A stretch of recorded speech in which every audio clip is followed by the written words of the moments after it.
everyone. Welcome to Dirtying the Frame. I'm Sarah, and we have your lovely co-host Asaad with us today. They can see me. Hello. A little too bright on these lights. Jesus, what is it? Is a train gonna hit me? I feel like you're compensating is the word that we For the past pods where I was in the total darkness? For you having a small man part. Thank you for editing yourself the first 1 minute. 30 seconds. Yeah, thank you. Be careful, God, be careful. You can't say want to see my anything man part? Is that how you get ladies, Asaad, or gentlemen, whatever you're interested in? When I start to get ladies, I'll let you know. Maybe you should try. Hey, I got a pretty small man part. Hello, everyone. We are today talking about potentially someone who also has a small man part. Godzilla. Godzilla. That was Godzilla. racist. Wait, can Godzilla be a woman? Maybe it was sexist. Oh, yeah. What was racist about it? Can I ask you really quick about the title of this movie? What does the title mean? Minus one, Godzilla Minus One? Godzilla Minus One. I don't know. Okay. All right. I'm really good at being a podcaster because I do no research. My research was going and sitting in this movie for however long it was. That's what I want out of it. Yes, guys, thanks for tuning into the pod with your two experts who don't even know the title of the movie. So this will be a deep dive. Hey, Asaad, did you have a question you wanted to ask me? How was your birthday? Birthday was in July. It's December. No, there's a question written on the board. You've known me for almost 10 years, sir. You don't know when my birthday is? No, it was just kind of something for people to think about. Yeah, that's it. I'm a person. Do you want to know what I think about it? What? I think Godzilla all day long. Yeah? Well, here's the thing. Godzilla. Oh, so Asaad wrote Godzilla or the Hulk. For our listeners, because we're on Apple Podcasts now. And Spotify, the one that people actually use, right? I just am the only person alive still keeping Apple in business with their podcasts. Asaad asked a question, Hulk or Godzilla Minus One? And I think the Hulk is probably a little smarter than Godzilla, but Godzilla is radioactive, I think. He is. And Hulk ended up kind of being a bitch in the film. So, yeah, you're right. And are we saying he? Is Godzilla a he or maybe they? Yeah. Yeah. I was talking about the Hulk as in he. Oh, okay, great. Okay. Okay, we're going to start this podcast, guys. Welcome to Dirtying the Frame. Thank you to all of our subscribers, our members. We appreciate your love and support. And thank you for those who are listening. We appreciate your love and support as well. Disclaimer, we will say a lot of names we can't pronounce because we're dumb Americans in this pod. I'm so glad that you remembered to say that. Sorry to everyone we mispronounce. So I went and saw Godzilla Minus One. I don't know where you saw this movie, Asaad, but I went and saw it at the Regal downtown, and the only time that was available, it was in 4DX. As I've mentioned many times on this podcast, it's those seats that sometimes it's in 3D. This one wasn't. It was no glasses, but your seats are moving and they spray water at you. So you can imagine in this movie there was a lot of water action and a lot of jiggling around in your seats, and and every time Godzilla was on the screen, they pumped this scent of freesia into they only have one scent. This is my biggest complaint about the 4DX. They only have one scent, and it's of flowers. So it was so odd that like every time Godzilla came onto the screen, you were like, oh, Godzilla smells like a lovely combination of Joe Malone and Clinique Happy. You know, like who knew that's what an underwater monster looked like? Joe Malone. Like, I mean, what? It smells like Joe Malone. So that was interesting. That was this was not a good movie to see in 4DX, I will say, because it was a really heartfelt, dramatic film, actually. Yeah. And it was like we'd be coming out of being thrown around, and you know, if you've ever gone to see a movie, if you've ever been lucky enough to see a movie in 4DX, everyone in the audience is having this unique joint experience together, and there's always first timers there, noobs, and you're just getting shaken around, and after you get done being shaken around, everyone kind of laughs because they feel uncomfortable. But there's so many dramatic moments in this movie. It was a real weird experience. So I recommend seeing this in the normal way in seats that don't move. 3D or 2D. See it in 2D, please. 2D, yeah. Maybe 3D would be cool. Tell us about Godzilla, Sarah. We've got a logline. Okay. Post-war Japan is at its lowest point when a new crisis emerges in the form of a giant monster, baptized in the horrific power of the atom bomb. You've been baptized? I have. Okay, cool. Twice. What religion? Catholic and Orthodox Christian. What about you? baptized in the streets. Okay. All right. Okay. You're wearing a H&M sweater. I was going to say that sweater is not screaming the streets. So I went and saw this movie before you did. Where did you see it? I saw it at the Grove. Yeah. Were your seats moving? My seats were not moving. No. Saw it at the Grove. Didn't know what to expect here. It was one of those movies I was hearing a lot of buzz about. And I'll just kind of ruin some of my takes later on because I think it's important to say up front. I don't know still if I liked this movie or because it was a Godzilla movie, I got more than what I expected. That part. It's hard for me to really separate the two. I'm like, was this actually a good movie or was this a good Godzilla movie? You know, I guess we'll break it down a little bit here, but still really enjoyed this viewing. Give me one word. For what? For this movie. 3, 2, 1. Riveting. Sad. Oh. What did you say? Riveting. Oh, riveting. Okay. It's so funny. We say them at the same time and we can never hear each other. We never know. That doesn't change, but like even outside we talk at the same time. We haven't heard each other in 3 years. That's why we still get along, because he doesn't know all the bullshit I'm talking. You said it was sad? Surprisingly sad. I thought it was, Agreed. you know, like there was Godzilla, someone told me a long time ago, and everyone else probably knows this, that he's just a big like euphemism, metaphor for atomic energy or an atom bomb. And that's why Godzilla got famous. It's like a big metaphor for that. That's why Godzilla started in Japan post World War II. World War II, sorry. And so it was really cool to have the people make the film that have been historically crushed by Godzilla all the time, that Americans have made 100 times. Like, Americans, stop making the Godzilla film. It's not your film. It's cool to have one from the Japanese perspective because now it's actually about war and you get to meet the people that America just has Godzilla stomp on them and you don't tell their story. But this was a story told, a human story with Godzilla in the background. I think that is a very good way of explaining it. Have you seen any of the other Godzilla movies? Because this was my first Godzilla experience, period. Really? Yes. No, I've seen all of them. Which, strangely enough, my mom was really big into like the OG Godzilla vs. Mothra, and then I think I've seen all the like 7 remakes of Godzilla. I'm actually pumped that Godzilla and Kong are teaming up. I saw that trailer recently. Oh. For a new one. They mended their differences. They were fighting in the last one, Sarah, and then Godzilla said to Kong, "Bro, why are we doing this, man? Let's love each other." Come on, man." And, wait, has Judith seen this movie yet? Do you know? Judith, my mom. Oh, I should ask. Text her right now when I'm talking and see if she has. I owe her like $500, so I kind of like don't want to talk to her right now. That makes so much sense. You probably haven't talked to her in years. You've owed that lady money forever. Yeah, it was actually $20, but it's just interest.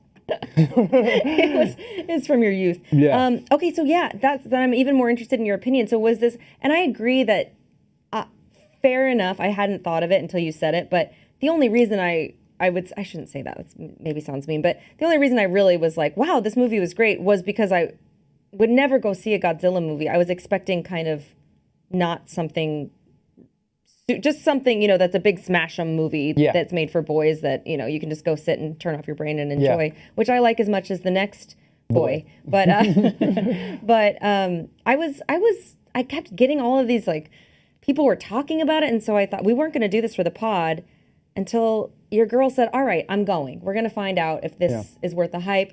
And I knew Asaad was excited to see it, so I ended up seeing it before him, and then we decided to talk about it. And let's do that now. So we meet... My eyes, you guys. Shikishima is the main When you've been character. down that far, it's really down your shirt. Okay, all right. Well, now we just got flagged by YouTube. Now you got to see my ugly There's face. nothing to while see. Sarah There's gets herself nothing together. to see. Yeah, and that's our first warning of butchering someone's name. I think that's how you pronounce it. I'm glad you did it and not me. It's not good. I'm so sorry. Okay. But great actors. This movie was great. Shikishima, who he lost his nerve as a kamikaze pilot. So he was in the war and he was supposed to be a kamikaze pilot, which means you fly your plane, you commit suicide basically. And he lost his nerve. And he, after the war ends, he has to go home and he's kind of just like riddled with PTSD and guilt about the fact that everyone he knows and loves is gone and dead, and he lost his nerve, and so he's feeling a lot of guilt about that. Really cool perspective to make it about him, and a new way to introduce PTSD, This film is very much about PTSD. You read my notes. No, I didn't. I promise I didn't. I went to go see the movie, though. And it's a cool perspective. I didn't know that. Like I've heard of kamikaze pilots growing up, but his nation kind of like, once you return from war and you're not dead, you're like, oh, you're a coward. You didn't complete the mission. Especially he comes to a war-torn city that like had to survive bombing. So he has no respect on where he lives. Cool story device there. And some of the people, I think when he comes back home, he meets one woman who's screaming at him because she lost all of her family and they were also fighting in the war. Yeah. But he saw Godzilla face up, man. He didn't know what to do, as any of us would not know what to do if you see a 300-foot monster, He froze. Facts. Yeah. And so he's kind of dealing with this as he's back and doesn't know how to go on. And he meets a young woman who's found a baby, and he takes them in and kind of takes care of them. Yeah. Why I said you read my notes, because I wrote my next question was going to be, I think this is about PTSD, and like I think Godzilla represents PTSD in this movie, which I think is really, I think that's really what made this a great film, because I think we've all at this point heard about or know somebody with PTSD from going to war and the soldiers and all of the stuff that they have to put up with. And Asaad brought it up to me, that they used to just call it shell shock. It was like, oh yeah, it's just shell shock. Remember how we used to treat people like, oh, he's just like not right in the head. He's got shell shock. It's no big deal. It's like, no, there's actually a diagnosis for that. Yeah, and when you think about it, obviously, right? Yeah. But I guess we all live and learn. So he takes in this baby and this woman, and they kind of live together.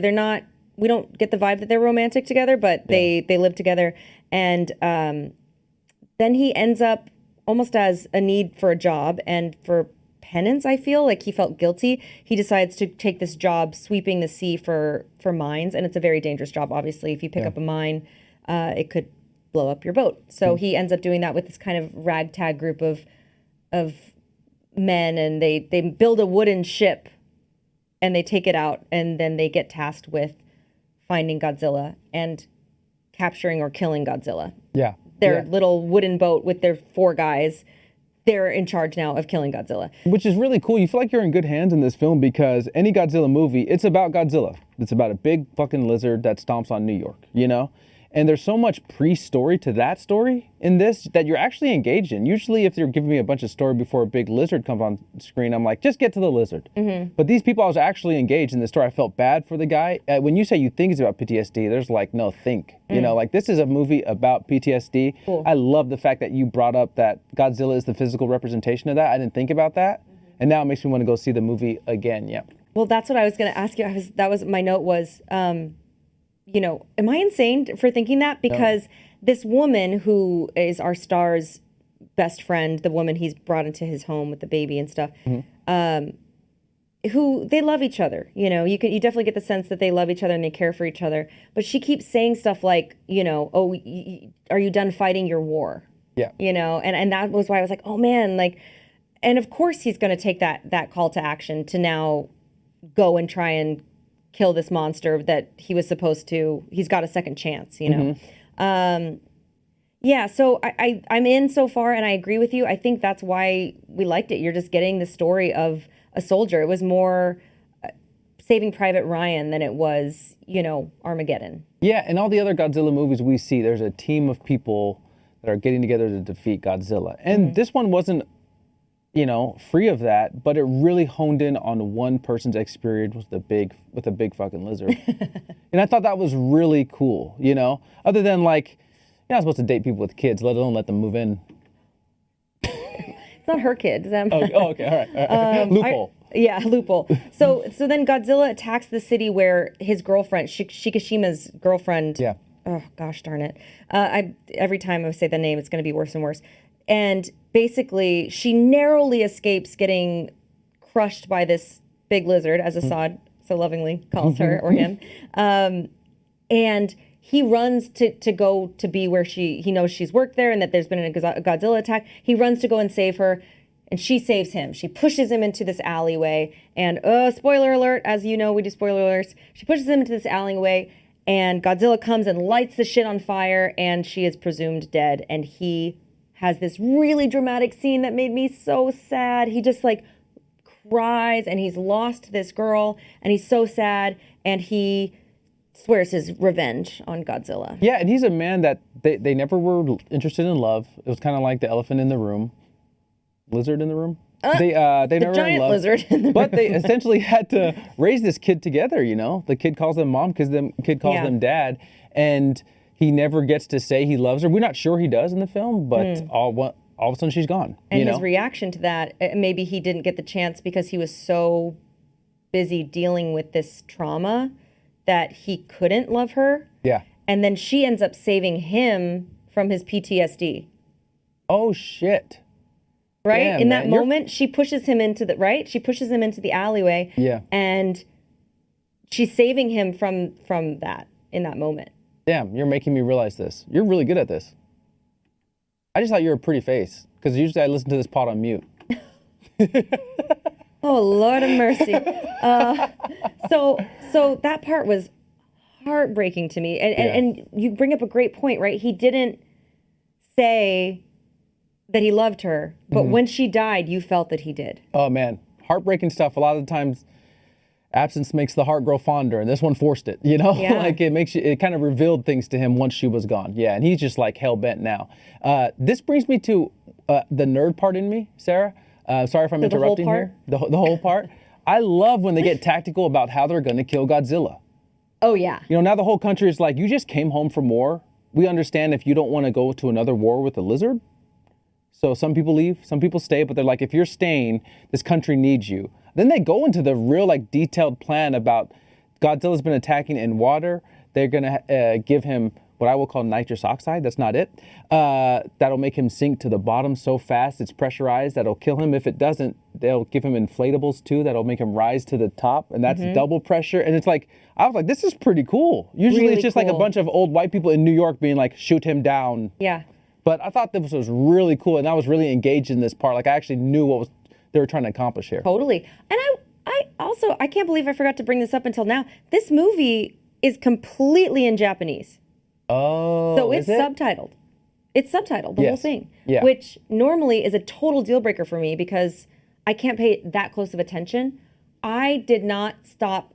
It didn't lose me at any point in this Yeah. movie. I was watching, I was reading, I was jiggling, I was having a grand old time. But no, that's a great point. And I really liked the actor who played Kenji, who's so I mentioned earlier that they're this kind of ragtag group of going and getting the mines out. So that same group says, hey, America isn't helping us out. They're At all. not sending, they're sending us back our ships that they stole from us, I believe is what happened. Like these big ships, they're going to send them back and that's their way of helping. But no one's coming to our rescue and our army isn't helping. Like we got to do this on our own. So it was this, I liked that kind of, it was like that Newsies feel, you know, of like bootstraps. Hey, no one's coming to save us. We got to do this shit ourselves. 100%. And so it's a bunch of retired army workers, some people who were in the war.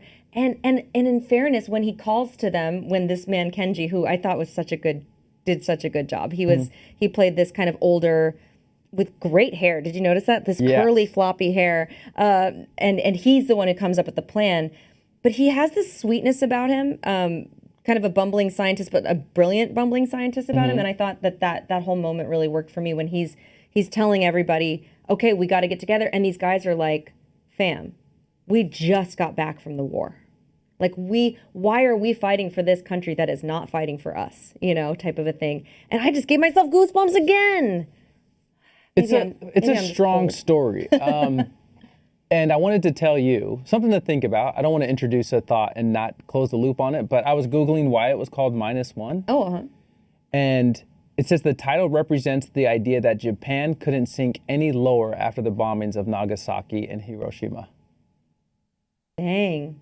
So they're down. They were already down, Yes. and now it's like And now, minus one. and now a monster's attacking that. You know, that's kind of cool. Crazy. Geez, I'm glad I Googled that. Sorry we don't do enough cool. Googles before we pod, guys. But Enough Googles. But yeah, but yeah, I really dug this. You know, and obviously he's a kamikaze pilot, so he knows how to shoot. He knows how to fly. And this whole time when you're leading up to this final act where Godzilla's attacking, you think the plan might work. But they take a really cool approach to Godzilla, which I haven't seen before, which is like his skin regenerates. Yeah, so they shot him at some point, and you see him on screen. You see him get shot, or her, get shot in the face, and it clears. It's like proactive. It clears up so quick. What is it? Wolverine. Yes. Is a good example of that, where he regenerates. He's Yes. got adamantium Adamantium skin. Yes. Were you impressed by me knowing that word? Yes, I was. yes, points for you, fucking nerd. And all of this stuff is like, oh, this whole film, they're adding plus one, all these little nuances that you don't have to do for a Godzilla film. But someone said, you know what? I want them to take this Godzilla film serious. And all of these new little nuances of it, the way his tail would engage before he spits lightning blue, whatever that is, like, there's a lot of nuance here in the story, in the human story, in the metaphors. I will say one thing, Sarah. One thing I don't understand, I didn't listen a lot in school. Why, even in Game of Thrones, when like the giants come, why do they walk so slow? Why is everything like? Because if your foot's perspective, right? It's really, if you have a really heavy foot, like like a club foot. It takes longer to pick it up.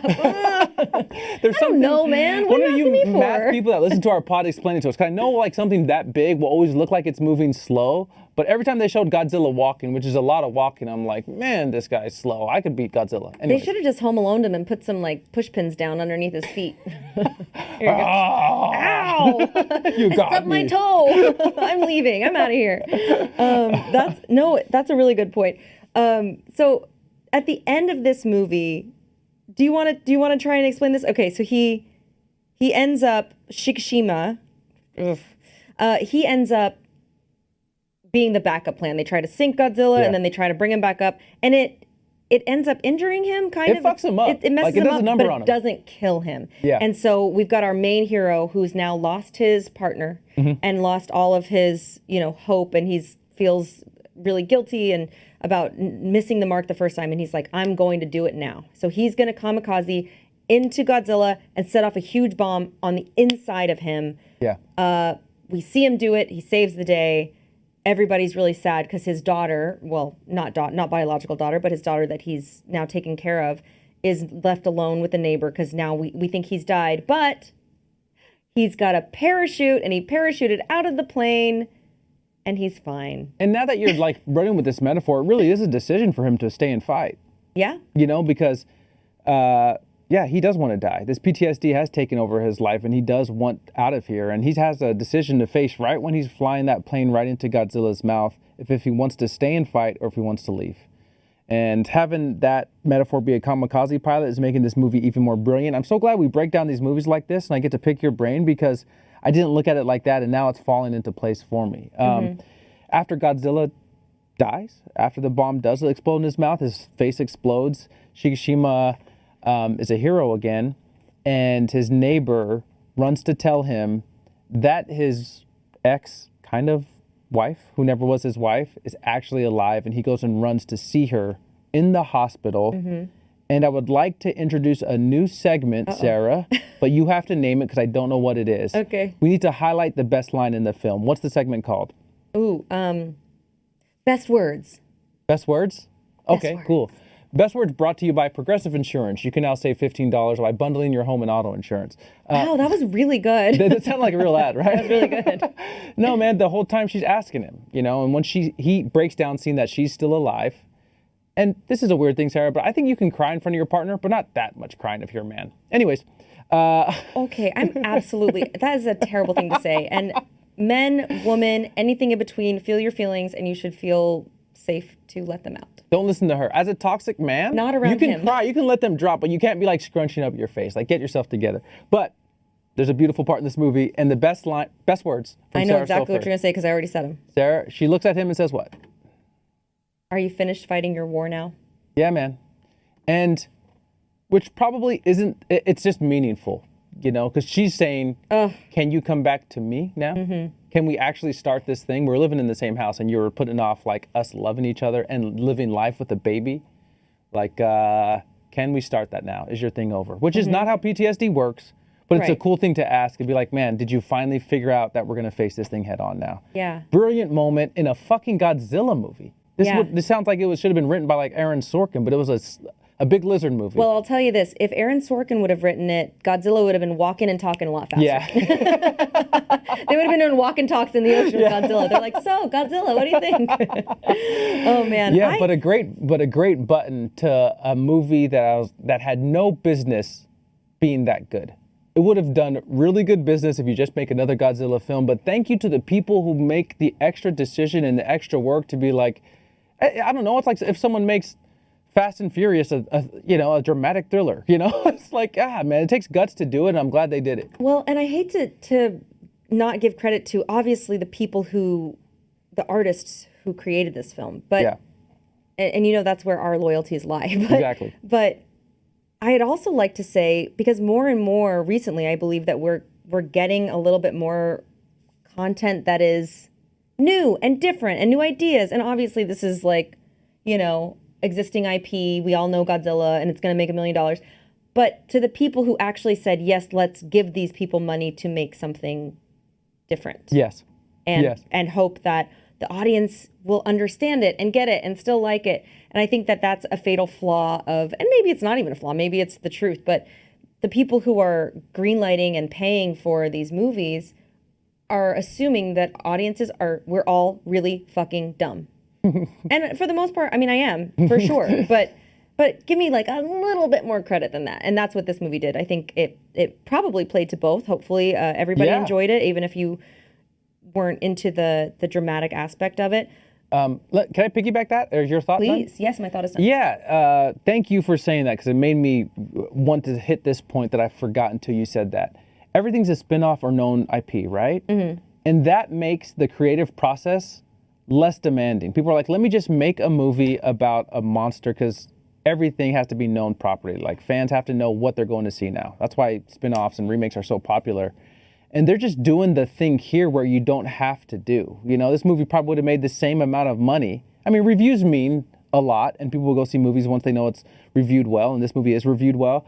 But I'm like, man, they're actually putting thought into what everyone's been doing the last 7 years of spin-offs, and no one puts thoughts into their spin-offs and reboots and remakes of known IP. And it's just really refreshing to know that these people knew if they're going to have to get a movie made, they have to attach it to a known property, but they still had like artistic integrity. They found a way around it. Exactly. A loophole. Exactly. That's really interesting, and I totally agree. And we need more of that. Yeah.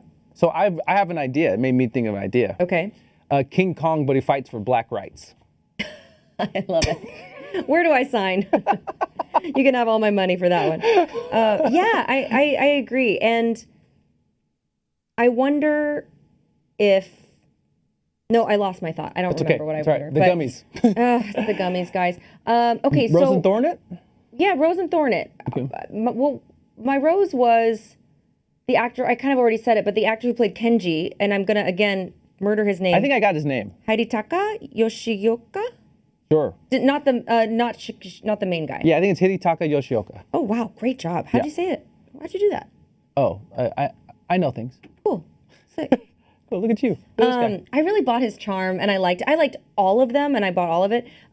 Did you, Asaad, did you think the ending of this movie was good? Because it was a little, and they all lived happily ever after.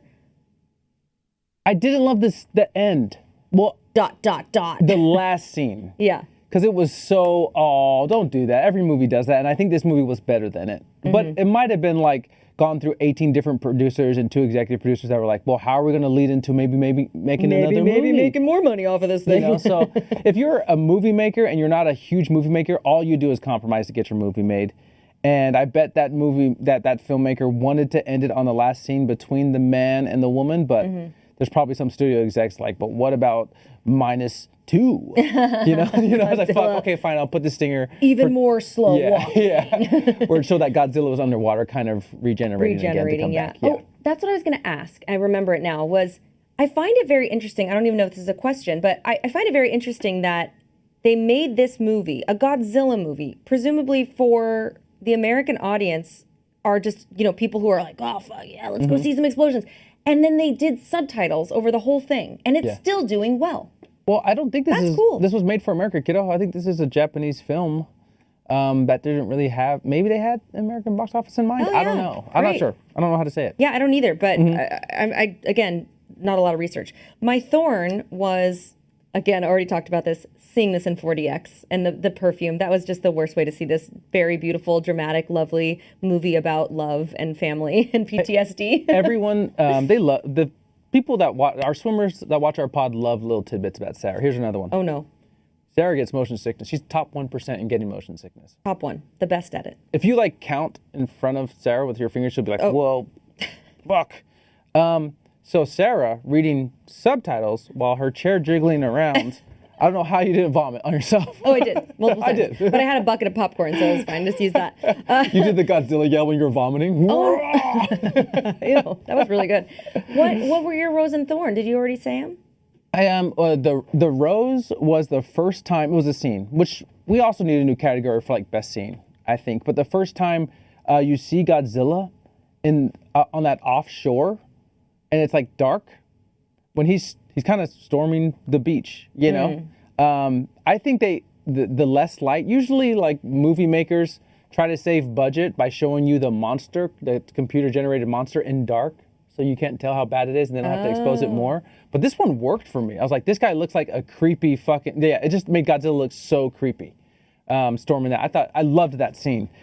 Thorn is, it's not something specifically about the movie. It's more of a question for you. I'm expanding our Thorn category. Sure. I, as a dumb American, don't know when someone's performing well in another language for the most part. I thought the same thing. So I don't, that there's not a Thorn about the movie. It's me being a dumb viewer. Like, I actually don't know if someone's doing well in another language. I can do it with Spanish for the most part. I know Roma was good, and I know we just talked about Leave the World Behind, and there was a good Latinx performer in that. But when it's such a foreign language to me like Japanese, I'm like, I think they're doing well. But sometimes I'm like, is this overacting? Well, I think what you're sensing, because I had the same thought, but I think what you're sensing, and again, this is just from my imagination, I have no research on this, but what I'm guessing is that it's a different style of acting. Like, I think that if you watch, I don't know, Australian thing, there's just a different style of acting, and it might be very different from what we're used to seeing. That's fair. That makes sense. Because I did notice it as well. It seems almost soapy, a little like, when I say soapy, I mean soap opera, a little bit broader, bigger acting. Yeah. That almost could be considered corny. Yeah. So I did notice that as well, but I did chalk it up as well to it just being not bad acting, just a different style of the way that they act. I don't want to step on your corner here, but... Don't step on my corner. But I would say, and I'm surprised you didn't pick up on this, I sense a little bit of a Japanese accent. Sorry. Did you think that the CGI was good? Because I didn't think to ask you that, but you were talking about the lizard in your Rose. So did you think that the CGI was good? This Godzilla, I'm such a nerd. God, you ask me these questions and it really exposes how fucking nerd I am. I think everybody knows by now who's watched this, but I'm always a little puzzled by Godzilla's skin. What is it? It looks like a Nestle Crunch bar. The bottom of a Nestle Crunch bar, which was famous worst candy. Like, not a good candy. Not good. A crackle? Arguably, like, why would you get that? That's what you would get out of anything. When you were a kid, what was your go-to? If your mom was like, you can pick one thing. Well, the Milky Way, fam. You don't even eat Milky Ways anymore. Yeah. Can we not get personal on the pod? If you don't mind. Why? What's wrong with saying that? Why don't you mind your business? Maybe I had a bad experience with the Milky Way. Is Milky Way your PTSD? Is it your Godzilla? Maybe I tried to eat 2 out of Scout Captain once and threw up. And is that the same time you got hypothermia? Is your war over? We got him, guys. We got him. We know too much. Double feature. You're going to like mine. Okay. Edge of Tomorrow, one of Asaad's favorite films. Oh, that's a damn good choice. Team, if you haven't seen Edge of Tomorrow. Team. Not guys. Team. If you haven't seen Edge of Tomorrow, please visit it. It's some of the coolest editing ever. And it has... Emily Blunt. No, positive Rosamund Pike. We have our goat, our god, Emily Blunt. Yeah. We're just going all out of order. My first thoughts for this film was I was pleasantly surprised. Yeah. I've been able, I think I say it on the pod a lot, and it's made me realize how I watch movies now that we pod so much about it. The first 15, 20 minutes is so important for me. Because a lot of the time, same with Leave the World Behind, same with Pain Hustlers that we did, and now Godzilla, the first 15, 20 minutes, I'm like, I think I'm in good hands in this movie. I think it's a good director. I think it's good filmmaking. I think it's good talent. I can relax that. I'm not going to be like confined to this chair for 2 hours and hate this fucking movie, you know? Well, that's interesting that you bring this up, and I won't go too much into it, but I definitely just saw a movie that you haven't seen yet, but... Maestro. And the first 20 minutes of it, I was like, oh, I hate this. I'm in for a bad time. Really? So it was interesting that, and my mood changed. So usually when the first 20 minutes are bad, you're like, I'm out. And my show's the prequel or the origin story to The Star is Born, right? Yes. Okay, cool. Excited. Yes. What's your trailer trash, fam?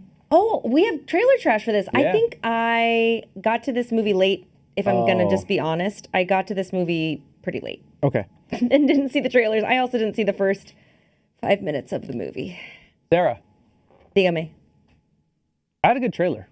Tell but me. it was just good. But it was heads and tails above all the other trailers because I got Beekeeper, Ironclaw, and Aquaman, right? Ironclaw looks good, but they were just like, that's everywhere. Have you seen the new Ghostbusters trailer? There's a new Ghostbusters? Yes, Paul Rudd. Same people that were in the last Ghostbusters that came out 27 minutes ago. Before the female Ghostbusters and the kid Ghostbusters? We don't acknowledge the female Ghostbusters. We don't like giving women opportunity here on Can this you pod. switch the camera back to me? I Yes. acknowledge it. Oh, okay. That Even is though a it female fucking voice, though, sucked. so take it with a grain of salt. Yeah, no, it's about a deep freeze in New York. Everything's cold. Operates like you operate. You know how you're always cold? Yes, I am always cold. I'm a little chilly right now. Yes, actually. so they made this movie for people like you, man. Wait, Thank you for seeing me. are we excited to see this movie? I wasn't. It just beat all the other trailers. I Oof. definitely won't go see it, but the trailer was decent. All right, well, that's exciting. Did you get one that you were least excited about? Well, all the other ones you mentioned. You know what happens lately when we go to movies? It's like you see a bad trailer so many times you start to like it. I might be coming around on Beekeeper and Imaginary. No. Okay, that's we're finished. I'm out. All right. I need to go. It's my time. I have a hard out at 2:01. 2:01 is my hard out. Interesting. I will give my Gummy rating since I was late to this film. I give this movie a 2.5 gummies. It was really good, really fun. Nothing groundbreaking, but it was a good movie. Thank you, filmmakers, for taking risks when you don't have to. We really enjoyed your film. Yes, we did. And if you haven't seen this movie yet and you want to, go see it. Let us know what you thought. Thank you all, as always, for joining us. And a special thank you to our swimmers. And we will see you next time. Just like Marvel movies, we're so glad you guys stuck around. Most people logged out at this time, but this is the stinger. Sarah's going to do the Godzilla walk. Now I'd like to apologize that you stuck around. Bye.